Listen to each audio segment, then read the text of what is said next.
All right, let's dive right into this explainer.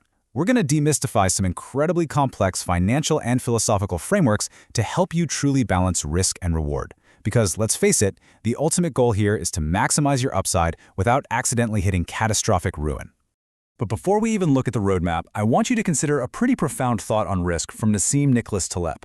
The idea is that true success isn't just about surviving chaos, right? It's about actually gaining from it. So hold on to this concept of being anti-fragile, because it's literally going to change how we look at our portfolios, our businesses, and honestly, even our day-to-day lives. Here's our clean, minimalist roadmap for today. We'll start with the collapse of certainty, weigh diversification versus concentration, look at the math of survival, learn about gaining from disorder, and wrap it all up with the barbell strategy. So Section 1, the collapse of certainty, or essentially misunderstanding risk. What exactly happens when incredibly smart people completely misjudge the markets? Just look at this massive number, 60 to 1. That represents the absolute catastrophic leverage ratio used by long-term capital management back in the late 1990s. We're talking about a team of Nobel laureates and Wall Street's absolute brightest minds, yet their risk models completely failed to account for extreme, unexpected market shocks. They were literally borrowing up to $60 for every single dollar of their own capital. So, when the market inevitably moved against them, that sheer amount of leverage turned a totally manageable miscalculation into a spectacular multi-billion-dollar collapse. It just goes to show that extreme optimization without a margin of safety is basically a ticking time bomb. And tracking this timeline reveals exactly why timing changes absolutely everything. Look at the late 1990s. Concentrated internet stocks surged, creating massive, unprecedented wealth, only for the 2000 dot-com collapse to just completely erase it. Now, diversified investors, they missed those wild highs, but they also avoided the deepest losses. But then flip over to the 2010 to 2020 era. During that decade, concentrated positions in large-cap tech significantly outpaced diversified portfolios. It's wild, right? The exact same investment approach, concentration, can deliver life-changing gains or total devastation, depending entirely on the market cycle. Which brings us to Section 2, diversification versus concentration. This is the core tension every single investor faces when trying to protect capital during downturns while still participating in those concentrated, outsized gains. The really crucial point to grasp here is that neither approach is inherently better. It's always a careful trade-off. With concentration, you're absolutely magnifying wealth creation, but you're also exposing yourself to asymmetrical drawdowns. It does, however, let you defer capital gains taxes because, well, you just aren't selling as often. On the flip side, diversification spreads your risk out nicely, but the massive cost there is diluted upside during a roaring bull market. Plus, frequent rebalancing can trigger short-term capital gains taxes at much higher rates. So it's this constant, delicate balancing act between volatility exposure, your own personal risk tolerance, and those pesky, unexpected tax implications. To really put this tension into perspective, consider this. Historically, just 4% of U.S. stocks have accounted for all net wealth creation since 1926. That is a staggering statistic, and it's exactly why we get so tempted to concentrate our bets. But, as we've seen, playing with that kind of asymmetrical risk demands a highly structured strategy.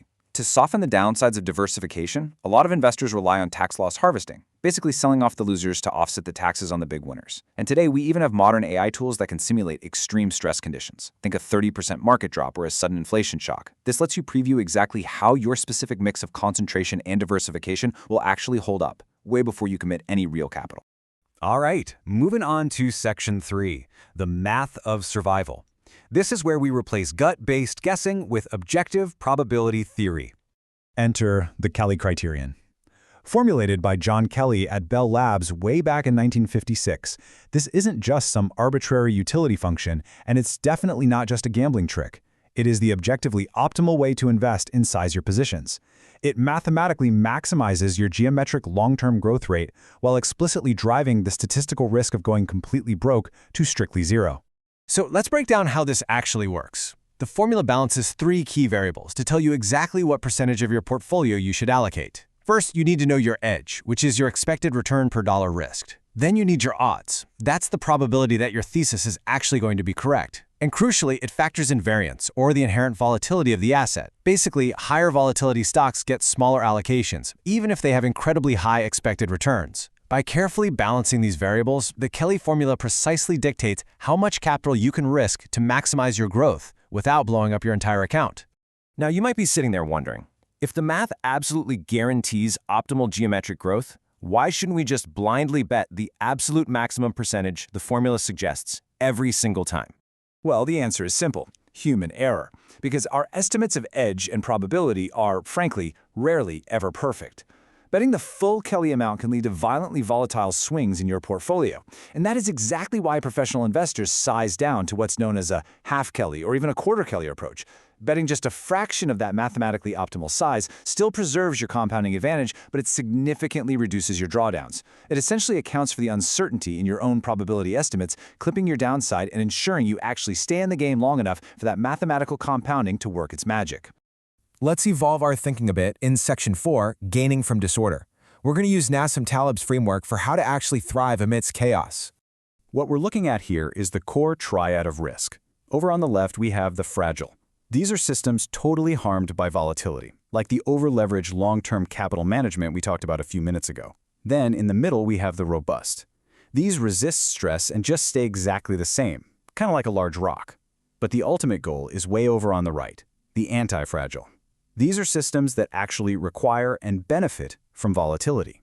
Just like human muscle grows stronger from the sheer stress of lifting weights, or how the broader economy improves through the trial and error of failing startups, we want to structure our assets to actually use disorder as fuel for growth. To achieve this anti-fragility, Taleb heavily emphasizes a concept called via negativa, which basically translates to subtractive knowledge. You see, in a deeply complex world where it's incredibly hard to predict what's going to succeed, it is actually much easier to know what will fail. In life and in investing, the absolute most robust way to win is simply by removing your exposure to catastrophic, ruinous decisions.